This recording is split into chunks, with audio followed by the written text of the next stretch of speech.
Puji Tuhan, bersama istri saya sampaikan salam. Tuhan Yesus memberkati kita sekalian di hari yang baik ini. Natal hari ini spesial, Tuhan memberikan satu tema yang sangat baik, yaitu jadilah umat yang layak di mata Tuhan, bagi Tuhan. Jadilah umat yang layak bagi Tuhan. Kenapa seperti itu? Karena banyak orang Kristen sebetulnya tidak layak. Banyak hamba Tuhan yang bergelar mungkin pendeta, pendeta muda, pendeta pembantu pun tidak layak. Bukan berarti saya ini sudah layak dengan benar, tidak. Cuma saya mengingatkan diri saya juga supaya mempersiapkan diri sebagai hamba Tuhan, umat Tuhan yang layak. Layak menyongsong Tuhan datang kembali pada kali yang kedua. Dia tidak datang lagi seperti yang 2000 tahun lampau. Bayi di Bethlehem, bayi yang dikejar-kejar oleh Herodes untuk dibunuh. Bayi yang harus lahir dan hina di kandang. Tidak ada hotel penginapan mau terima. Tetapi kalau Tuhan datang kembali nanti, tidak semua orang bisa melihat dia. Raja kemuliaan, raja di atas segala raja. Dan kita berada di akhir zaman. Ini zaman akhir. Ekonomi susah, banyak orang sulit, banyak orang jahat, banyak orang yang tidak benar. Tetapi hari ini merupakan hari yang baik, pesan Natal buat kita. Jadilah umat yang layak, layak disebut orang Kristen. Hidupnya menjadi berkat. Ada contoh-contoh yang baik, sebab banyak orang Kristen mempermalukan nama Tuhan. Kemarin saya dengar dari seorang kenalan saya, orangnya juga asal dari Makassar dan sudah lama di sini dan adalah seorang pengusaha yang berhasil, pengusaha besar di kota ini. Dan dia berkata, uang saya sempat ditipu, dibodohi dia bermiliaran. Oleh apa? Oleh orang yang namanya penatua. Penatua di jemaat, pelayan Tuhan. Jadi kelihatan di sini bagus, kalau di gereja kita semua bagus, kalau di rumah gimana? Kalau di luar rumah, di luar gereja gimana kita? Ini pertanyaan yang harus kita jawab kepada Tuhan. Karena itu Tuhan beri pesan, jadilah umat yang layak. Jangan mempermalukan nama Tuhan. Dari kita baca bersama Injil Lukas pasal pertama ayat 17. Dan ia akan berjalan mendahului Tuhan dalam roh dan kuasa Elia, untuk membuat hati bapa-bapa berbalik kepada anak-anaknya, dan hati orang-orang durhaka kepada pikiran orang-orang benar. Dan dengan demikian menyiapkan bagi Tuhan suatu umat yang layak baginya. Bagaimana bisa layak? Yaitu pertama hubungan keluarga. Karena gereja itu terdiri dari keluarga. Rumah tangga itu adalah gereja. Jadi kalau mau lihat layak dan tidaknya orang Kristen itu disebut Kristen, lihat keluarga.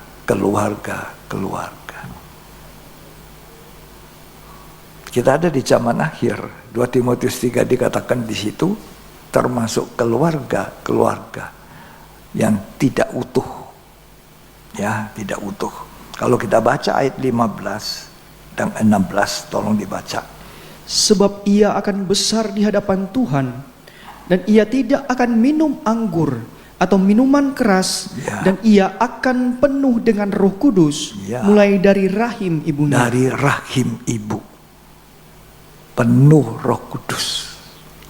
Kenapa Tuhan pakai Yohanes Pembaptis? Ini buah nikah. Yohanes Pembaptis adalah buah nikah dari dua orang suami istri yang hidupnya benar dan hidupnya suci. Siapa itu? Sakaria dan Elisabet.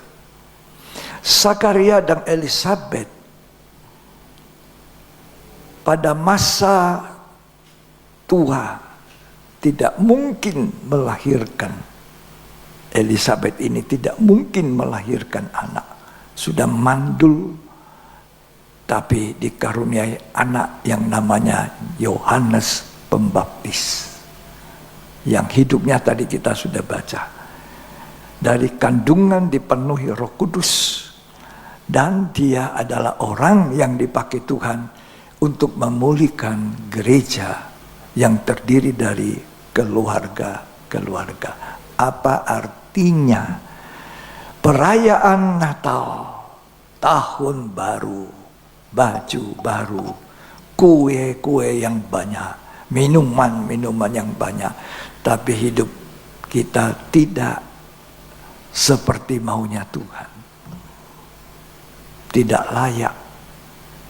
Apa gunanya kita memperoleh seluruh isi dunia? Kita mempunyai kekayaan besar, tapi rumah tangga morat-marit.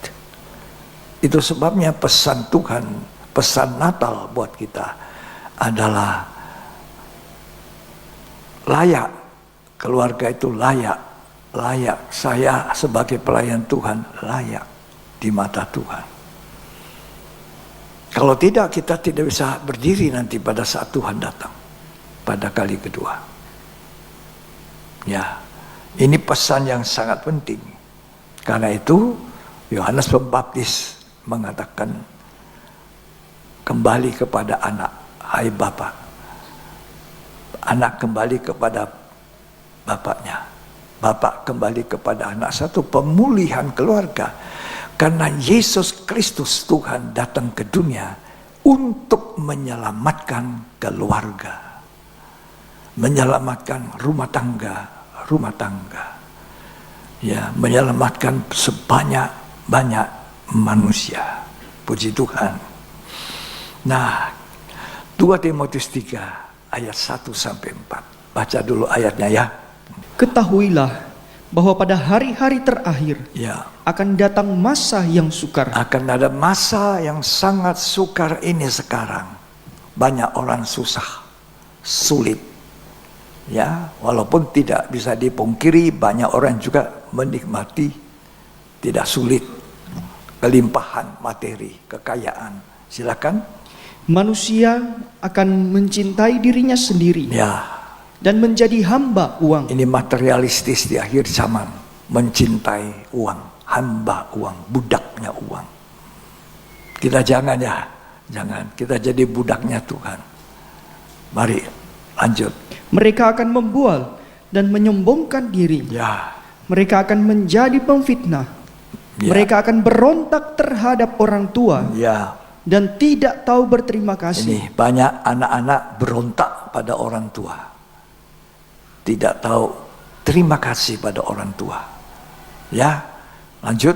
Tidak mempedulikan agama. Itu tidak mengindahkan beribadah. Itu peduli agama. Tidak suka beribadah. Ini akhir zaman. Padahal ibadah itu ada keuntungan masa sekarang sampai masa yang akan datang. Lanjut. Tidak tahu mengasihi. Ya. Tidak mau berdamai. Tidak mau damai. Musuh sekalian sampai mati sudah. Tidak mau damai. Oh, jangan saudara ya. Jaga ini hati. Tidak ada orang yang kita benci. Semua orang tidak sempurna. Kita bisa salah pada orang, orang bisa salah pada kita. Yang penting kita mengampuni. Hati bersih, hati nurani bersih. Terus suka menjelekkan orang. Ya. Tidak dapat mengekang diri. Ya. Garang, tidak suka yang baik. Tidak suka yang baik. Suka mengkhianat. Ya. Tidak berpikir panjang. Nah. Berlagak tahu. Lebih menuruti hawa nafsu daripada menuruti Allah. Kita berada di zaman akhir. Anak-anak berontak pada orang tua. Banyak orang susah. Seperti itu. Tapi saya ingin baca dulu. Dari mana asalnya Yohanes Pembaptis ini? Dari papa dan mama imam. Orang yang melayani. Tapi anaknya ini lahir di masa tua, mandul. Tapi benar, anaknya benar. Banyak anak hamba Tuhan tidak benar. Ya, jangan dipikirkan kalau hamba Tuhan pasti anak-anaknya semua baik-baik. Belum tentu. Bersyukur kalau anak-anak kita sebagai hamba Tuhan semuanya baik-baik. Hidup beriman, takut Tuhan. Nah, tergantung bagaimana kita didik kembali ke dalam keluarga, rumah tangga. Ya, orang tua jangan terlalu sibuk kerja, lupa anaknya. Ya, hamba Tuhan terlalu urus jemaat, lupa urus anaknya. Ini yang banyak sekali masalah timbul. Ya, saya ingin baca ayat 5 pasal 1. Ini orang tua dari Yohanes Pembaptis. Pada zaman Herodes, Raja Yudea, adalah seorang imam yang bernama Zakaria, ya, dari rombongan Abia. Ya. Istrinya juga berasal dari keturunan Harun, ya, namanya Elisabet. Dua-duanya imam, sama, cocok. Ya, harus. Keduanya adalah benar di hadapan Allah. Perhatikan, orang tua ini suami istri benar di mata Tuhan. Apa kita ini jadi orang tua benar di mata Tuhan? Apa kita orang Kristen benar di hadapan Tuhan? Kelakuan kita benar, jadi terang, jadi saksi, atau tidak? Gimana dengan anak-anak kita? Ya, lanjut. Dan hidup menurut segala perintah dan ketetapan Tuhan. Ini luar biasanya orang tua ini jadi contoh. Menuruti firman Tuhan. Jadi orang Kristen itu bukan hanya agama. Sekedar agama, masuk gereja, bolak-balik keluar gereja, sama saja. Ya, tidak ada bedanya orang dunia yang tidak percaya, yang tidak masuk gereja, kelakuannya sama. Itu tadi saya ceritakan, orang itu kemarin cerita sama saya. Uang saya tidak sedikit ditipu oleh siapa? Penatua di gereja. Coba bayangkan. Ya, lanjut. Dengan tidak bercacat. Ya. Tetapi mereka tidak mempunyai anak. Tidak berarti orang benar, nikahnya benar, tidak ada cacat, tidak punya problem. Jadi Zakaria Elisabet ini benar di mata Tuhan, dua-dua, suami istri benar.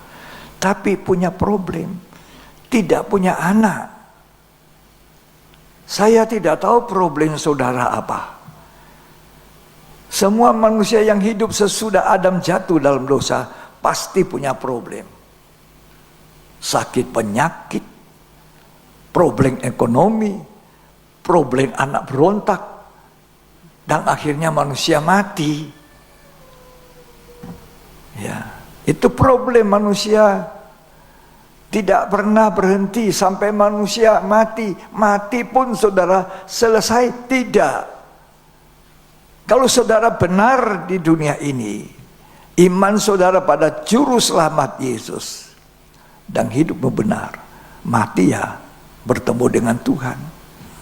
Kalau tidak, saudara tidak ketemu Tuhan, masuk dalam penghukuman. Perhatikan dengan baik. Lanjut. Sebab Elisabet mandul, dan keduanya telah lanjut umurnya. Sudah tua, tidak punya anak. Jadi mereka bilang, ya sudah, waktu muda berdoa terus, Tuhan kasih anak, Tuhan kasih anak.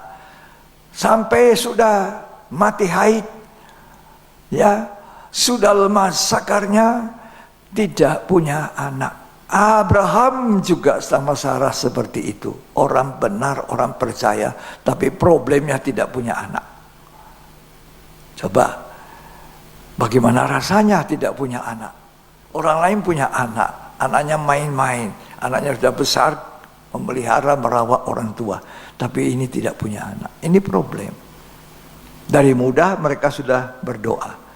Tapi sampai tua, ya sudah, selesai.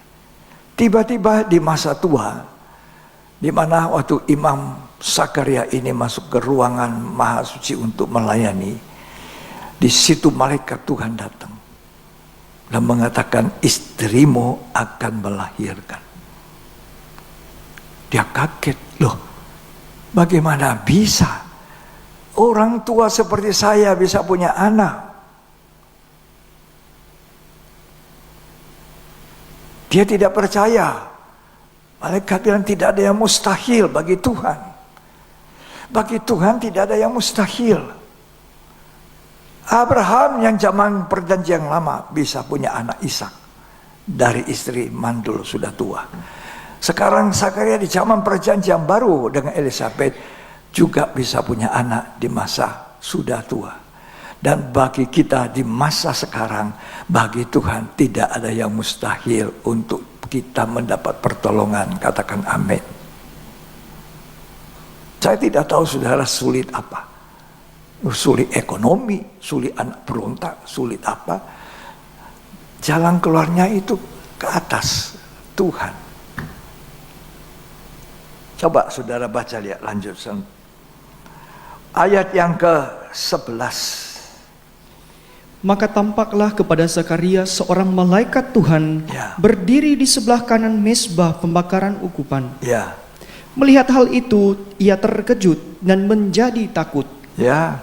Tetapi malaikat itu berkata kepadanya, jangan takut hai Zakaria, sebab doamu telah dikabulkan, dan Elisabet istrimu akan melahirkan seorang anak laki-laki bagimu, dan haruslah engkau menamai dia Yohanes. Nah, jangan takut, doamu dikabulkan.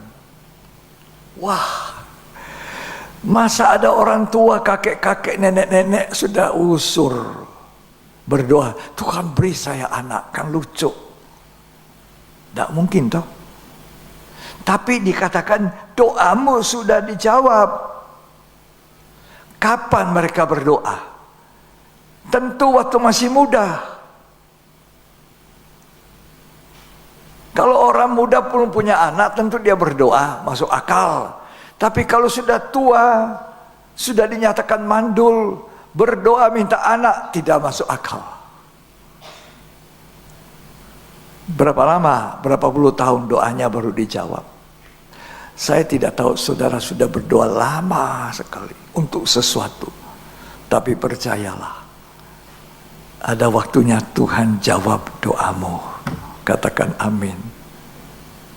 Ya toh? Semua kita punya doa, semua kita punya pergumulan, tapi satu hari kelak Tuhan jawab doa kita. Apalagi kalau saudara hidup benar seperti Zakaria. Sebab Alkitab mengatakan doa orang benar besar kuasanya. Jangan berdoa tapi tidak benar.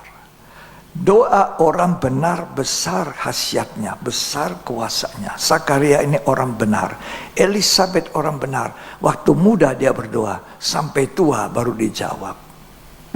Sabar tunggu waktunya Tuhan. Bukan waktu kita. Mungkin anak kita nakal, mungkin anak kita tinggalkan kita, mungkin anak itu tidak mau lagi bicara sama orang tua. Tapi tunggu waktunya. Orang tua yang benar, suami istri benar, akan dijawab doanya tepat waktunya Tuhan. Waktu Tuhan, bukan waktu kita. Ya, waktunya Tuhan, bukan waktunya kita. Saya kembali kepada Immanuel, Allah beserta, untuk memulihkan keluarga, gereja. Ya, anak berontak pada orang tua berontak. Orang tua tidak mengasihi anak. Anak tidak tahu berterima kasih pada orang tua. Ini zaman. Ya. Terutama orang tua yang lanjut umur, anak-anak itu hormati. Ya, jangan disia-siakan kalau orang tuamu sudah umur lanjut. Suami istri jangan tidak mau berdamai. Jangan suami istri ribut, bertengkar, apalagi di masa menjelang tutup tahun. Kita ingin tahun depan lebih bagus untuk kita, untuk anak-anak, untuk kita dalam pekerjaan. Jangan ribut terus. Orang tua jangan terlalu sibuk dengan uang, urusan kerja. Siapkan waktu sedikit, pesiar sama istri, pesiar sama anak-anak. Kalau kamu cuma di dalam kota, pergi tempat-tempat yang baik. Ya, di Sulawesi Utara ini banyak tempat yang bagus untuk bisa pesiar suami, istri, anak. Jangan terlalu pusing terus setiap hari hanya urusan bisnis, pekerjaan. Tidak ada waktu untuk anak. Nanti saudara menyesal. Ya, tidak bisa kembali. Ya, demikianlah banyak anak-anak terabaikan. Tuhan mau kita dipulihkan. Amin. Inilah yang diserukan oleh Yohanes Pembaptis ketika dia mendahului Kristus. Apa yang terjadi? Banyak anak-anak dipukul ayahnya. Zaman sekarang, saya pernah diberitahu bagaimana seorang ayah memukul anaknya yang sudah gadis. Karena anaknya gadis ini mau dengan laki-laki yang dia tidak setuju. Ribut, sibuk, pukul anaknya. Tergores hatinya, papa pukul saya. Jangankan tangan yang dipakai, kata-kata saja bagi seorang anak remaja gadis dari orang tua sudah menggores hatinya, bisa menyimpan akar pahit. Hati-hati ayah-ayah, orang tua, ibu, jangan bertindak keras. Ya, sehingga anak-anak terlantar bergaul dengan tidak baik, bergaul buruk. Kalau anak saudara jadi pemabuk, yang salah bukan anak, yang salah saudara. Pergaulan buruk, saudara yang salah. Terlalu sibuk dengan urusan bisnis, kerja, pesiar, arisan, segala macam. Anakmu jadi pemabuk. Anak jadi tidak benar. Siapa yang salah? Ada andil orang tua. Zakaria Elizabeth, anaknya hebat. Dari kandungan dia sudah penuh Roh Kudus. Dia dipakai Tuhan. Yohanes Pembaptis dipakai Tuhan. Kenapa? Orang tuanya ini dua-duanya benar di mata Tuhan. Ini kekristenan. Makanya kalau menikah jangan sembarang nikah. Jangan sembarang menikah. Ya, sebab menikah itu cuma satu kali seumur hidup. Kalau Tuhan tolong sampai tua, salah satunya dipanggil Tuhan, atau dua-duanya boleh hidup sampai Tuhan datang. Terpujilah Tuhan. Menikah itu tidak gampang. Bukan hanya seiman. Oh, satu iman kok. Orang Kristen yang benar itu adalah orang Kristen yang sudah bertobat, lahir baru. Itu baru orang Kristen. Bukan agamanya Kristen, KTP-nya Kristen, terdaftar di gereja Kristen, sudah di CD, sudah di apa, bahkan sudah dibaptis. Orang Kristen yang benar itu lahir baru. Artinya terjadi suatu perubahan. Terjadi suatu pertobatan. Makanya yang diserukan oleh Yohanes Pembaptis, khususnya kepada bangsa Israel itu, supaya mereka itu berbalik pada Tuhan, bertobat. Ada banyak orang Kristen belum bertobat. Mereka panggil Tuhan, tapi Tuhan bilang, aku udah kenal kamu. Tuhan hanya kenal orang yang sudah bertobat. Dalam Matius 7 ayat 21 sampai 23, saudara bisa baca. Mari kita baca. Bukan setiap orang yang berseru kepadaku, Tuhan, Tuhan, akan masuk ke dalam kerajaan surga. Ini berseru Tuhan, Tuhan. Yesus, Yesus memperingati Natalan, memperingati Paskah, memperingati hari kematian, kebangkitan Tuhan. Tapi biar suruh Tuhan, Tuhan aku tidak kenal. Celaka ini. Lanjut. Melainkan dia yang melakukan kehendak Bapakku yang di surga. Ini iman yang disertai ketaatan, perbuatan iman. Ini orang yang diselamatkan. Kalau iman percaya tapi tidak ada perbuatan iman, itu iman yang kosong, iman mati. Jangan jadi orang Kristen percaya Tuhan, bernatalan, Paskah, tapi tidak punya perbuatan iman, tidak kelihatan. Rumah tangganya tidak akur. Kerjanya tipu-tipu. Bohongnya lebih banyak. Gimana ini orang Kristen? Hari ini kita dengar apa kata Yohanes Pembaptis. Ya, ia membuat begitu banyak orang berbalik kepada Tuhan. Ini artinya bertobat. Hari ini kalau kamu dengar suara Tuhan, jangan keraskan hati. Bertobat. Sudah akan menikmati tahun 2026. Indah sekali Tuhan. Bahagia. Ya. Lanjut dibaca. Pada hari terakhir, banyak orang akan berseru kepadaku. Nanti hari terakhir, kapan Tuhan mau datang itu? Nah, apa dibilang?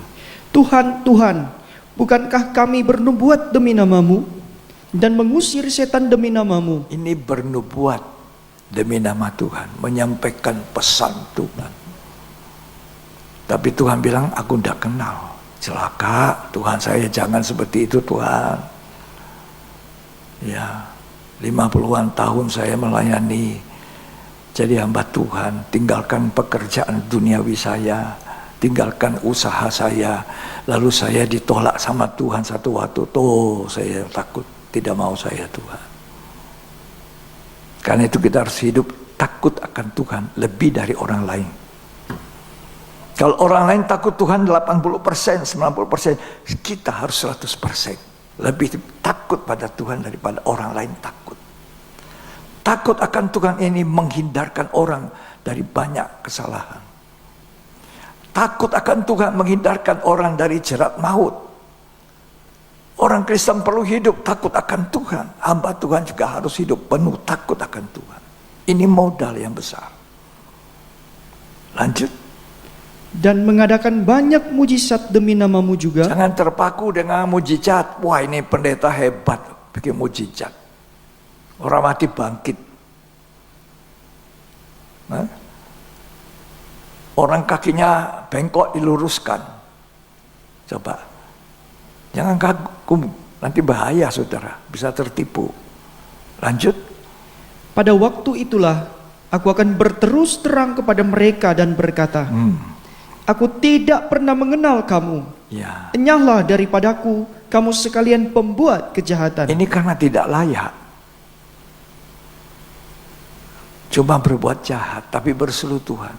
Ini banyak umat Tuhan tidak layak. Saya tidak menghakimi, tapi saya menyampaikan kebenaran firman. Banyak orang tidak dikenal Tuhan. Banyak. Coba lihat rumah tangga. Anak-anak dibesarkan dengan cara apa. Tadi saya lihat anak sekolah minggu. Saya lihat anak remaja yang main musik tadi. Di antara mereka ada yang dari kandungan saya lihat mamanya mengandung. Waktu mau melahirkan saya doakan. Mereka sekolah taman kanak-kanak, SD, SMP, SMA, fakultas, sekarang sudah selesai. Mereka hidup benar. Mereka takut Tuhan. Bukan saya yang senang. Begitu juga saya lihat keluarga saya sendiri. Saya senang melihat mereka melayani, ada takut Tuhan, berhasil.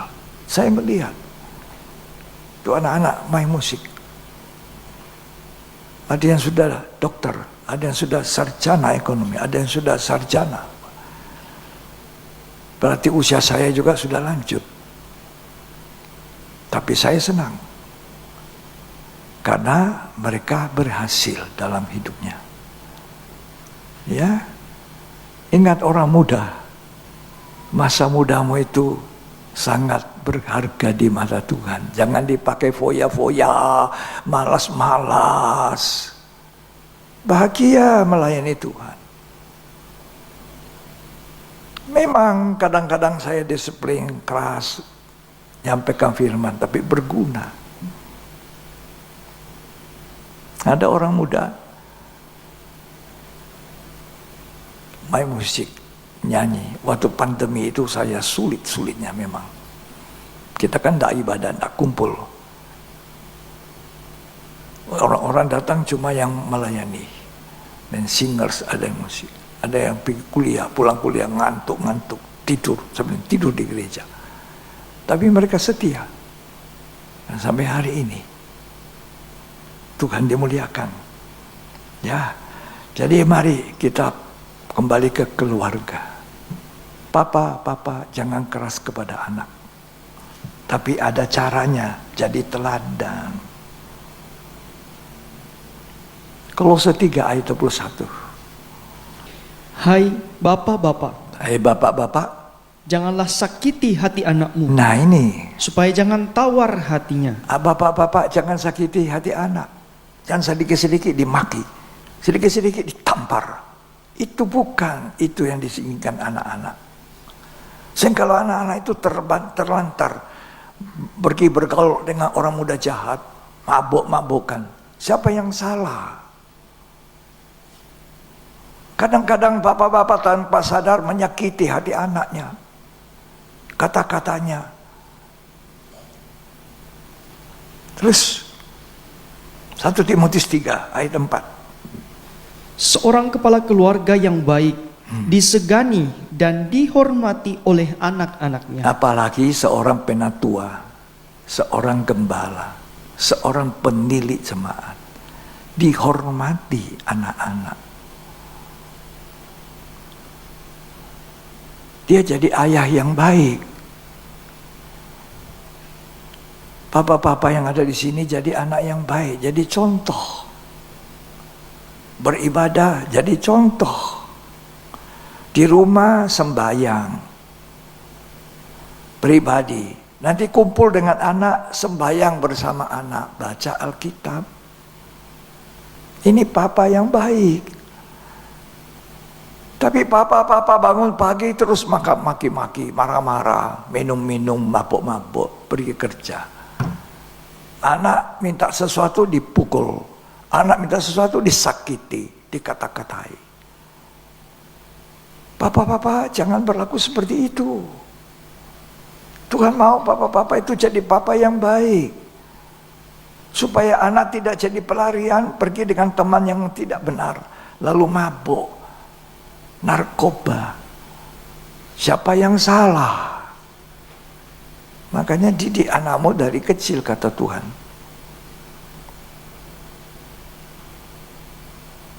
Amsal 22 ayat yang ke-6. Didiklah orang muda menurut jalan yang patut baginya. Ya. Maka pada masa tuanya pun ia tidak akan menyimpang daripada jalan itu. Dalam bahasa Inggris itu orang muda adalah child, anak. Dalam bahasa Indonesia orang muda. Bahasa Inggris terjemahnya child. Dalam bahasa Tionghoa itu oltong, balita. Jadi masih kecil sekali. Patuh, belajar, supaya anak-anak saudara nanti tumbuh besar, biasa beribadah, menghormat Tuhan. Didik. Jangan orang tua tidak bisa didik anak. Anak itu dipercayakan kepada kita untuk kita didik. Supaya nanti jadi gereja, jadi generasi yang melayani, jadi imam-imam.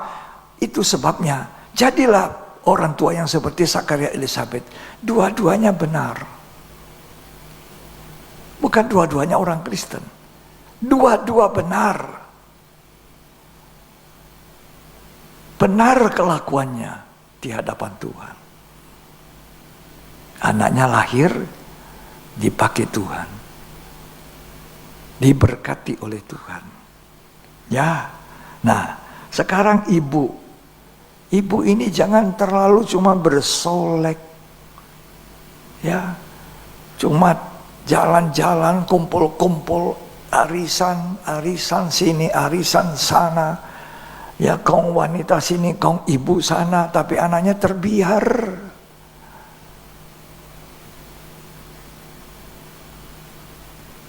Ibu-ibu ini, anak-anaknya pulang sekolah, disambut, disiapkan makanan, ibu rumah tangga.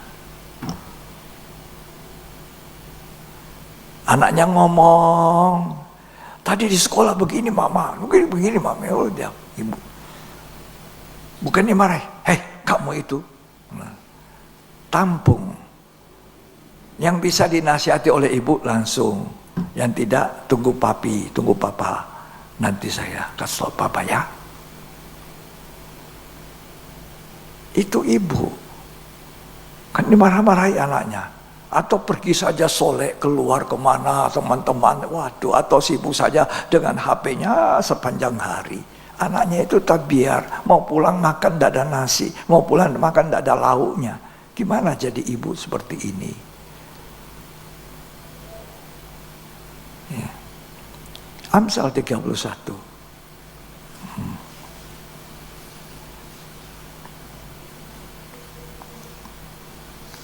Saya bisa baca ini ibu yang baik. Amsal pasal 31. Ayat yang baca saja mulai ayat 10. Ini bagus ini. Ya. Istri yang cakap. Istri yang baik itu, istri yang cakap, baik. Siapakah akan mendapatkannya? Ya. Ia lebih berharga daripada permata. Bukan cantiknya, saudara. Kelakuannya baik. Cari istri yang bukan cantik, bersolek saja, ya, tapi kelakuannya itu istri baik. Terus hati suaminya percaya kepadanya. Ya, suaminya tidak akan kekurangan keuntungan. Tidak kekurangan. Kalau istri baik, suami itu tidak kekurangan keuntungan.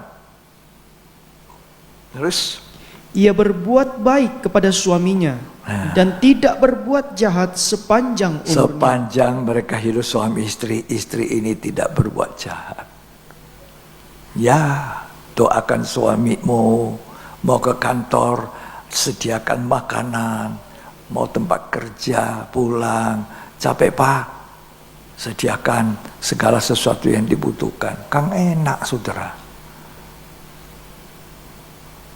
Ayat 15. Ia bangun kalau masih malam. Ya. Lalu menyediakan makanan untuk seisi rumahnya. Ini ibu yang baik. Masih malam itu artinya jam 4 pagi. Masih gelap. Dia sudah bangun. Masak, sedia makanan, anak-anak mau ke sekolah. Anak-anak mau ke tempat kuliah. Papi mau tempat kerja. Istri yang baik sudah sediakan. Ibu yang baik. Ini pasti sampai tua. Ya, sampai mereka sudah bercucu juga. ngobrol sama mamanya, ceritakan semua. Seperti waktu mereka masih anak-anak di rumah ibunya. Loh. Lanjut. Dan membagi-bagikan tugas kepada pelayan-pelayannya perempuan. Dia bagi-bagi tugas pembantu-pembantu. Ini kamu cuci kamar mandi, ini kamu ngepel, ini ruangan tamu. Dia atur semua dengan baik. Terus ia membeli sebuah ladang yang diingininya. Dan dari hasil tangannya kebun anggur ditanaminya. Nah, ayat 28. Anak-anaknya bangun dan ia menyebutnya berbahagia. Berbahagia. Anak-anak ini bilang, mama, mami yang baik sekali. Waduh. Coba saudara. Tapi kalau mamanya tidak pusing. Anak-anak sudah mau sekolah, mamanya masih tidur. Astaga. Anak sudah mau sekolah, mami mau pergi sekolah ya. Itu kasihan anak-anak. Tapi di sini semua ibu-ibu baik-baik. Bilang amin. Enggak ada amin ya? Hah? Semua mami-mami di sini, mama-mama baik-baik semua. Yo begitu kok. Ya, papa-papa juga baik-baik. Hebat ini. Ayat yang ke-28.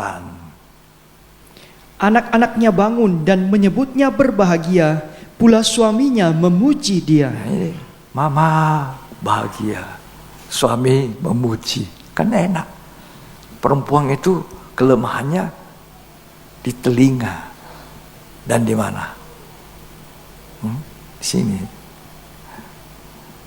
Makanya orang muda, perempuan itu ingat baik-baik, kelemahanmu di sini ya. Ya, opa bilang ya, kelemahanmu di sini. Kenapa? Gampang dirayu gombal, hati-hati. Cewek-cewek muda-muda, kalau laki-laki itu terlalu banyak pujian rayuannya, hati-hati. Telingamu ini loh. Mengerti? Hah? Ini.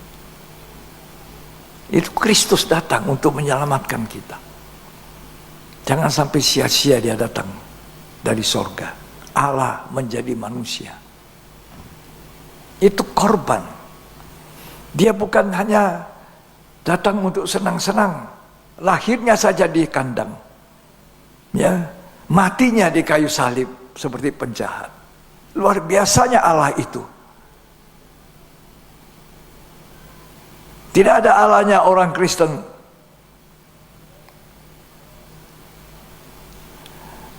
Yang seperti dia, Yesus itu. Luar biasa. Mati di kayu salib. Supaya sorga dibuka. Sudah kenal. Jadilah orang Kristen yang baik. Dapat dilihat. Diketemu orang di mana-mana. Oh ini. Bagus. Dihormati.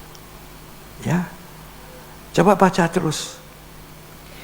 Kemolekan adalah bohong. Kemolekan. Apa itu molek? Ini bersolek. Sini sudah tebal sini, bibir. Waduh, mata sudah tidak tahu bagaimana. Ya, sudah bagus sekali matanya. Ditambah bagus lagi. Itu bohong. Coba buka. Kalau orang mata sipit, pakai itu sekarang. Bulu matanya kurang, pakai itu, so bagus. Coba kalau malam-malam dia mau tidur, buka. Makanya dibilang kemolekan itu apa? Bohong. Loh coba kecantikan, waduh. Coba pulang, cuci-cuci muka, selesai. Astaga, kelihatan itu. Jalanan lubang-lubang. Coba. Kemolekan, bohong. Tapi apa? Pendeta, saya tidak boleh bersolek. Boleh, jangan berkelebihan. Alkitab bilang yang paling penting bukan cantik di luarnya, tapi cantik dalamnya. Manusia batin, inner beauty. Ini kecantikan di dalam yang dicari oleh Tuhan. Seperti siapa? Elizabeth. Seperti siapa? Maria. Ya, lanjut. Dan kecantikan adalah sia-sia. Nanti kalau sudah tua, sudah cakar ayam, keripuk, mesti pakai lama supaya rata lagi seperti licin, keriput. Makanya dibilang kecantikan itu apa? Sia-sia. Jadi tak perlu berkelebihan. Tapi jangan juga istri-istri itu bangun pagi, waduh, kasih lihat suasana nyaman buat suamimu, buat anak-anak. Apa ala kadarnya. Ya, jangan lama-lama urus itu anak-anak. Supaya keluarga kita keluarga yang mencerminkan iman Kristiani dan siap menyongsong Tuhan datang kembali. Layak. Lanjut dibaca. Tetapi istri yang takut akan Tuhan dipuji-puji. Kalau istrimu takut Tuhan, beres. Kalau istri tidak takut Tuhan, wah, dia perintah suaminya, dia tikip pinggang, tolak pinggang. Apa kamu bilang? Wah, ini tidak betul. Ya, nah suami terhadap istri itu juga bagaimana? Tadi istri ini terus, nanti sudah kasihan kita ini datang dengar firman, hanya dihantam terus sama. Sekarang suami-suami, bagaimana terhadap istri? Bukan istri saja sama suami, suami juga ada. Efesus 5 ayat 25 dan 28, baca. Hai suami, kasihilah istrimu sebagaimana Kristus telah mengasihi jemaat dan telah menyerahkan dirinya baginya untuk menguduskannya sesudah ia menyucikannya dengan memandikannya dengan air dan firman. Suami harus mengasihi istri. Tidak selalu harus mengatakan I love you. Tapi tindakannya itu mengasihi istri, memperhatikan istri. Ya. Kolose 3 ayat 19. Hai suami-suami, kasihilah istrimu dan janganlah berlaku kasar terhadap dia. Ya. Jadi tidak boleh kasar karena istri itu bejana gampang pecah. Tumbuk sama istrinya, dicaci sama istrinya. Tidak boleh seperti itu. Banyak uang, pangkat tinggi, kalau suami istri tidak akor, percuma. Suami jangan bilang ini punyaku rumah satu, rumah kedua saya punya. Emas saya berapa kilo saya punya, deposit saya 1 miliar saya punya, bukan kamu punya. Suami istri itu satu. Harta suami, harta istri. Betul enggak? Atau menikah bagaimana? Pendeta bilang apa? Sehingga yang dua menjadi satu. Sehingga yang dua bukan lagi dua, melainkan satu. Jadi suami istri itu satu. Masa hartamu, hartaku tidak sama. Bisa harta, oke lah. Notaris bisa harta ya, oke. Sekarang suami meninggal, jatuh sama siapa? Istri meninggal, jatuh sama siapa? Dua-dua suami meninggal, jatuh sama siapa? Anak-anak. Tidak dibikin wasiat pun otomatis. Pikir baik-baik, saudara. Harta, benda duniawi, uang, deposit bukan apa-apa. Ketika saudara sudah tidak bisa apa-apa, tidak ada gunanya. Itu soalnya Alkitab mengatakan, apa gunanya seorang mendapat seluruh isi dunia, tapi nyawanya binasa.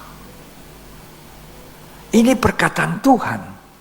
Perkataan Yesus sendiri kepada murid-muridnya waktu itu. Apa gunanya seluruh dunia itu dimiliki oleh seseorang, tapi nyawanya itu masuk dalam neraka. Karena itu jadilah orang Kristen yang percaya bukan hanya tekanannya kepada harta benda dunia. Bukan hanya harta dunia ini yang jadi rampasan, jadi pertengkaran antara suami istri dan anak, antara anak dengan anak. Karena itu semuanya tidak ada gunanya, kata Alkitab. Lebih berguna kalau saya dan saudara, seluruh keluarga ada di Yerusalem surgawi.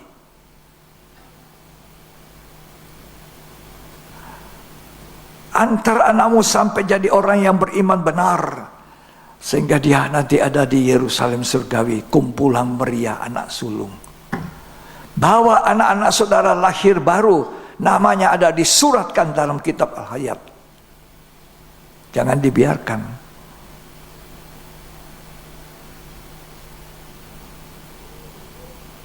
Kita berada di zaman akhir. Saya selalu sujud pada Tuhan sampai di kepala, di lantai saya. Saya ingin anak cucu saya, menantu saya, semua ada di Yerusalem surgawi. Tuhan boleh memberkati mereka, tapi jangan hati mereka pada berkat, tapi pada Tuhan.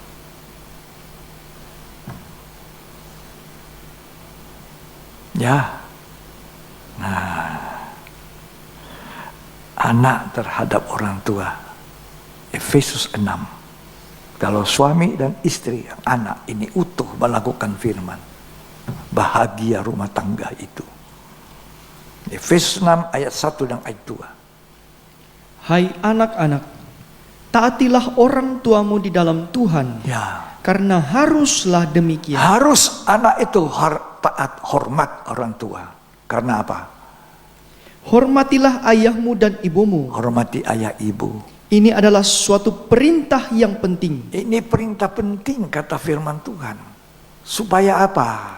Seperti yang nyata dari janji ini. Supaya kamu berbahagia. Bahagia. Dan panjang umurmu di bumi. Panjang umur. Kalau Natalan, tahun baru itu, tutup buka tahun. Anak saya waktu masih kecil-kecil. Dia mau makan perjamuan suci, dia peluk kami, minta maaf. Sekarang mereka sudah punya keluarga. Ada yang sudah menikahkan anaknya, sudah mau ada cucu nanti tahun depan kalau Tuhan izinkan. Oleh kemurahan Tuhan, didikan, pengajaran yang saya tidak bisa lepaskan dari bimbingan gembala. Gembala saya, gembala anak-anak juga. Walaupun gembala saya sekarang sudah tidak sadar, sudah sakit. Ya, usia saya dengan usia beliau beda cuma 4 tahun. Tapi dia kena sakit sehingga dia tidak bisa mengenal orang mungkin. Tapi saya tetap menaruh hormat sampai hari ini kepada gembala saya. Ketika saya punya kesempatan ke kota di mana saya berasal, saya pasti mengunjungi beliau.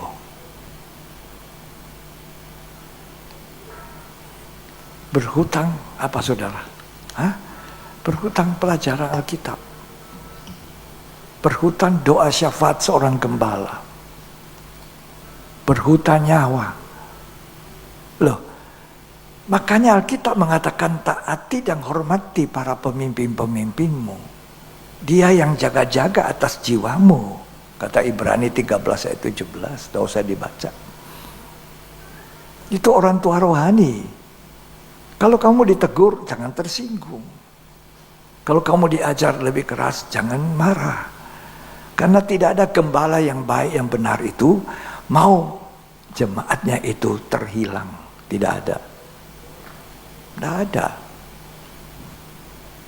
Gembala upahan mau, tapi kalau gembala yang benar tidak melihat itu upah, uang, apa segalanya, dia akan perhatikan. Kalau salah dia perbaiki, kalau salah dia tegur, dia nasihati, salah itu ternyata. Gembala pun salah bertindak. Dia minta maaf. Itu orang tua rohani. Begitu juga orang tua jasmani. Coba tolong baca Ulangan pasal 5 ayat 16. Hormatilah ayahmu dan ibumu seperti yang diperintahkan kepadamu oleh Tuhan Allahmu. Nah, supaya lanjut umurmu dan baik keadaanmu di tanah yang diberikan Tuhan Allahmu. Anak-anak dengar, hormatilah ayah ibumu. Kalau ayahmu sudah meninggal, sisa mamamu janda, bagaimana sikapmu terhadap janda? Ini diajar Alkitab semua, lengkap. Tuhan mau kita keluarga, nanti dia datang, kita sonsong, layak kita. Haleluya, Tuhan Yesus. Puji Tuhan. Saya mau katakan kedatangan Yesus sudah terlalu dekat. Sudah terlalu dekat. Hati-hati, perbaiki posisimu dalam keadaan damai dengan Tuhan selalu. Sebelum tidur, percikan darahmu Tuhan. Di mana aku salah, serahkan hidup tidur. Ada orang tidak bangun lagi. Itu Tuhan sudah datang sama dia. Kau masuk di mana? Siapa bilang hidup ini kita punya makan vitamin, makan bergizi, kuat kita? Nggak bisa. Ini siapa yang kasih? Napas. Kalau saudara bisa bangun pagi, itu mujizat. Berarti Tuhan masih kasih pinjam napas. Apa yang saudara harus buat? Berlutut. Muliakan dia. Syukur, terima kasih Tuhan, hari ini aku masih boleh hidup. Pakai hidup saya jadi saksi buat anak saya, buat istri saya, buat menantu saya, buat cucu saya. Saudara tidak napas kalau Tuhan tidak kasih. Tidak ada rumah sakit yang bisa kasih napas. Tidak ada manusia hebat yang bisa kasih napas. Tuhan. Saudara setuju? Setuju atau tidak? Tidak ada setuju. Kita bisa napas karena Tuhan. Amin. Kita bisa bangun pagi karena Tuhan. Jadi kalau Tuhan masih kasih hidup, berarti Tuhan punya maksud rencana untuk kita.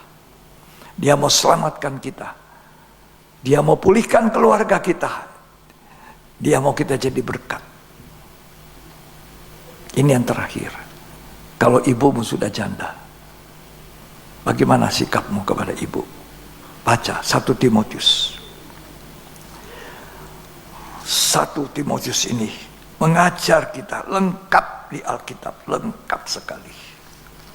Saya sangat berterima kasih kepada Tuhan, dapat firman Tuhan, bisa baca Alkitab setiap hari. 1 Timotius 5 ayat yang ketiga. Hormatilah janda-janda yang benar-benar janda. Jadi ada yang benar-benar janda, ada yang tidak. Baca terus. Tetapi jikalau seorang janda mempunyai anak atau cucu, hendaknya mereka itu pertama-tama belajar berbakti kepada kaum keluarganya sendiri dan membalas budi orang tua dan nenek mereka. Jangan ada anak-anak tidak tahu balas budi. Mama sudah janda. Ya, mamamu janda, kamu punya uang, gaji. Tak usah banyak-banyak, saudara. Sedikit pun dia sudah terima kasih nak, terima kasih. Tapi jangan anak-anak cucu banyak penghasilannya, jandanya diabaikan. Kamu tahu 9 bulan 10 hari mengandung susah payah. 9 bulan. Separuh kaki di kuburan. Dengar anak-anak. Mamamu mengandung susah payah. Melahirkan dengan sakit. Sakit. Walaupun sekarang ilmu bisa cepat-cepat sesar. Tapi tetap sakit. Tetap mengandung 9 bulan 10 hari. Susah. Saya dikandung mama 12 bulan. Lebih susah lagi. Jangan anak kurang ajar sama orang tua. Ya, lanjut dibaca. Karena itulah yang berkenan kepada Allah. Ya. Sedangkan seorang janda yang benar-benar janda, yang ditinggalkan seorang diri, menaruh harapannya kepada Allah dan bertekun dalam permohonan dan doa siang malam. Dengar, orang tua janda dihormati. dirawat, dipelihara anak. Ya, jangan dibiarkan janda-janda. Oh, nanti ada gereja yang tanggung. Tidak semua janda ditanggung pendeta atau gereja. Lanjut dibaca. Tetapi seorang janda yang hidup mewah dan berlebih-lebihan, ia sudah mati selagi hidup. Jangan janda itu hidup mewah-mewah, berlebih-lebihan, materialistis. Terus peringatkanlah hal-hal ini juga kepada janda-janda itu, agar mereka hidup dengan tidak bercerah. Tidak bercelah, suci, benar. Lanjut. Tetapi jika ada seorang yang tidak memeliharakan sanak saudaranya, apalagi seisi rumahnya, orang itu murtad dan lebih buruk dari orang yang tidak beriman. Jadi jangan janda di rumah itu tidak dirawat, dipelihara oleh anak-anak. Kewajiban anak-anak. Terus yang didaftarkan sebagai janda hanyalah mereka yang tidak kurang dari 60 tahun. Ya, jadi 60 tahun ke atas baru didaftar. Yang hanya satu kali bersuami. Satu kali saja bersuami. Dan yang terbukti telah melakukan pekerjaan yang baik. Ya. Seperti mengasuh anak, ya, memberi tumpangan, membasuh kaki saudara-saudara seiman, ya, menolong orang yang hidup dalam kesesakan. Ya. Pendeknya, mereka yang telah menggunakan segala kesempatan untuk berbuat baik. Terus tolaklah pendaftaran janda-janda yang lebih muda. Nah, Tuhan mengatur kita luar biasa kan? Nah, inilah bagaimana kita layak. Anak-anak biarkan mamanya yang janda. Layak? Tidak layak. Ya. Mari kita patuhi semua. Tuhan ngajar bagaimana seorang ayah kepada anak, anak kepada ayah, suami kepada istri, istri kepada suami. Ini zaman akhir. Rumah tangga banyak yang rusak. Banyak anak tidak berbakti. Banyak anak papa mamanya sudah tua. Tunggu. Apa yang ditunggu? Wasiat. Cepat-cepat bikin wasiat sebelum papa mama meninggal. Ini tidak betul. Jangan begitu ya. Ya. Asuh ibumu kalau dia sudah janda. Berikan uang setiap bulan. Apalagi sudah banyak uangmu. Kasih dia. Senangkan hatinya.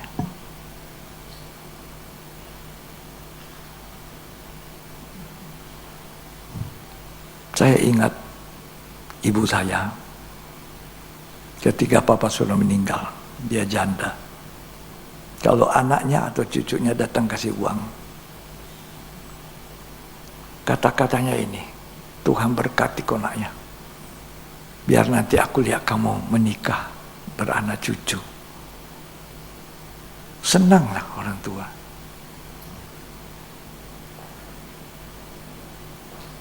Dia bicara dalam bahasa Makassar, saya terjemahkan. Kamu diberkati Tuhan. Kamu nanti melihat anak cucumu. Itu doanya seorang ibu. Doanya seorang janda.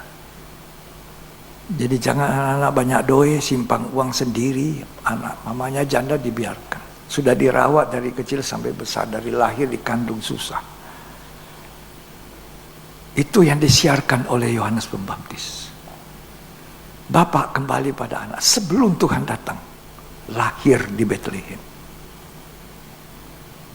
Dari zaman perjanjian lama, kitab Maliaki, kitab terakhir. Tuhan ingin supaya anak-anak hormat orang tua. Suami dan istri tahu jadi suami dan tahu jadi istri. Kalau saudara baca kitab Ulangan, di situ sudah disinggung Tuhan sejak dulu sampai hari ini. Dan kita berada di penghujung akhir zaman. Dajjal, Tuhan datang. Ayo kita pulihkan keluarga kita. Rumah tangga tidak ditentukan ilmu tinggi, profesor, doktor. Ada teman saya profesor rumah tangga, enggak kan? Ya, kita ditentukan oleh apa? ini. Hidupku ditentukan oleh firman. Siapa yang mau bahagia, taat kepada Tuhan. Tuhan Yesus memberkati kita semua.